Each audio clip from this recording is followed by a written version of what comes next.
This is a book a student of mine showed me last week, and it's not necessarily a photo book, even though it contains photographs, ephemera. It also contains a lot of text, but the way it's made is very interesting. And even if you're not even interested in that, then I think you might like the book as an object and you know what it says. It's produced by Anne Carson. It's called Nox, which is Latin for night. There's a lot of Latin in here, but don't worry about that. So basically what this is, you see you get this box, and the reason why you get this box is because the book is not bound.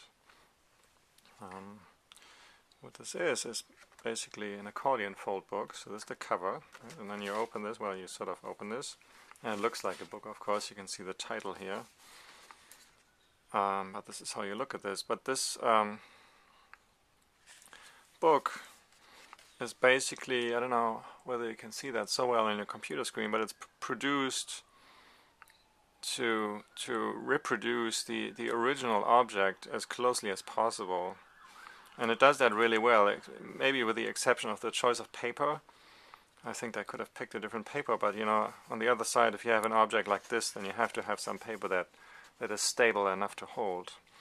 So anyway, I'm just going to go through this and talk about this a little bit, and then you get an idea. I mean, the one thing that you maybe can see, and I don't want to talk about this technical stuff too much, but you can see this is not, this is all reproduced. This is not really dirty. And you see here, it looks like this page is really thin, and you can see the back of a photo, or you can see this photo shining through. In reality you can't, but it's made to look like that.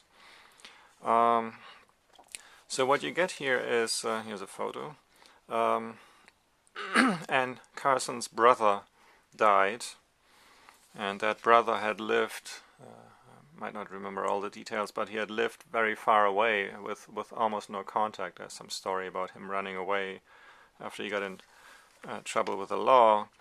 So I think he lived in Denmark. So Anne Carson produced this elegy of sorts for her brother, whom she didn't really know that well at all. She knew an occasional letter that the brother had sent to the mother, never with a return address. And I think she had talked to him on the phone maybe like, I don't know, a few times over like many years. So then she set out to do something about, I think she went to Denmark after the funeral. I think the widow took her 2 weeks to find out where any of the relatives lived. So she went and visited, and she's trying to come to terms with this essentially stranger who was her brother and who had this very different life, and she's trying to piece things together a little bit. And so Anne Carson is, I think she is, what does it say? She teaches ancient Greek for a living.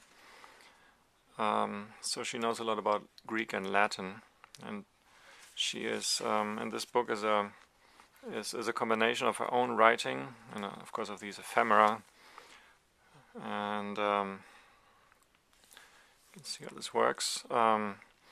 But she also uses a poem written by the Roman poet Catullus, which the poet wrote about his brother dying under very similar circumstances. So she tries to translate that poem. So what you see here, essentially on this side, these are all Roman Latin words with various kinds of translations, and then on this side there's the more personal story. And it's really a very fascinating book, very personal and very, very well done. So if you want to pause this, you can maybe read this off the screen. So this is miseras, which of course is the Latin word for misery, but there's more to that than just that. So there's all this text underneath, and on this side, this is text by Anne Carson. So she talks about Herodotus, for example, and just kind of interesting, since I just read a book about Herodotus, the father of modern history, if you will. So anyway, this is a very complex and interesting and amazing book. And it has some photographs, so I don't feel bad about presenting it as in this ongoing series of presentations of photo books. Those interested in making books with ephemera might want to look at this presentation, I guess. I don't know. And then, of course, I really like the format, the accordion fold. I mean, this originally was one big accordion fold object, and it's reproduced here. You can see this looks very realistic. I mean, once you move your fingers over it, you see there's nothing lying on top of something else. So I'm not going to show you the whole thing, because this would literally take forever, and since you can't read any of the stuff easily on the screen, this is kind of pointless anyway. But so this is a book that I can only recommend. And Carson Knox, it's not that expensive, I think. I paid, what does it cost? $35. You know, given the production and everything, it's a really good price. So Anne Carson Knox.